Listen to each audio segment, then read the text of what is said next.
Subscribe करें और देखें हर मंडे एक हिला देने वाली horror story. Bell icon press करना ना भूलें।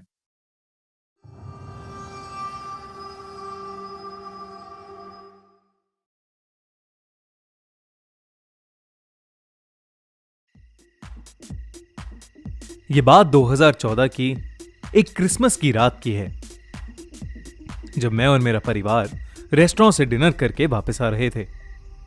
हम सब बुरी तरह थक चुके थे और बस जल्दी से घर पहुंचकर सोना चाहते थे। पर मेरी छोटी बहन अभी भी बहुत एक्साइटेड थी और वो बार बार टॉय खरीदने की जिद कर रही थी। पापा ने एक गैस स्टेशन के पास गाड़ी रोकी और मेरी बहन को लेकर टॉय दिलवाने ले गए। मेरी मम्मी ने मुझसे कहा कि वो वॉशरूम जा रही हैं और फिर वो भी चली गईं।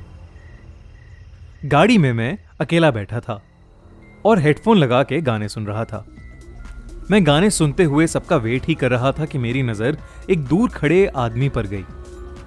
अंधेरा होने की वजह से मैं उसका फेस तो नहीं देख पा रहा था, पर उसके हाथ में कुछ लंबी सी रॉड जैसी परछाई जरूर नजर आ रही थी। मैं उसकी तरफ ध्यान से देखने लगा ताकि मुझे उसकी शक्ल क्लियरली नजर आ सके। पर तभी मुझे फील हुआ जैसे वो आदमी धीरे धीरे मेरी तरफ आने लगा हो, और तभी मेरे हेडफोन्स में बज रहा गाना भी अपने आप पॉज और प्ले होने लगा। मैंने अपने फोन से हेडफोन्स को डिस्कनेक्ट करने की कोशिश की, पर वो भी डिस्कनेक्ट नहीं हो रहा था, बल्कि मेरे कान में जोर जोर से एक बीप बजने लगी। मैंने जल्दी से अपने हेडफोन्स को उतार के साइड में फेंका और अपने कान मलने लगा। जब मैंने वापस उस आदमी की तरफ देखा तो वो वहां नहीं था।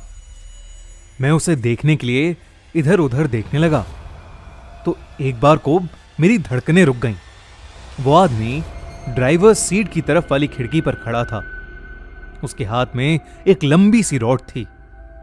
कपड़े फटे हुए और हाथों और पैरों पर चोट लगी हुई थी, जिसमें से खून भी आ रहा था।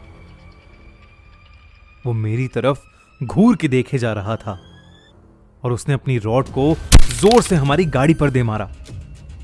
मैं डर के मारे वहीं जम सा गया था। तभी वो रॉड हमारी गाड़ी का शीशा तोड़ते हुए मेरे अंदर घुसने ही वाली थी कि मुझे मेरी बहन की आवाज आई। मैंने दूसरी तरफ देखा तो मेरा परिवार वापस गाड़ी की तरफ आ रहा था। जब मैं वापस पलटा तो वहां वो आदमी नहीं था और गाड़ी भी पहले की तरह नॉर्मल हो गई थी। मैं बुरी तरह हैरान था और बहुत ज्यादा डर भी गया था, पर मैंने किसी से कुछ नहीं बोला। हमें घर पहुंचते पहुंचते 12 बज गए थे और मैं घर पहुंचते ही अपने कमरे में चला गया। पर अभी तक मैं उस आदमी के बारे में ही सोच रहा था।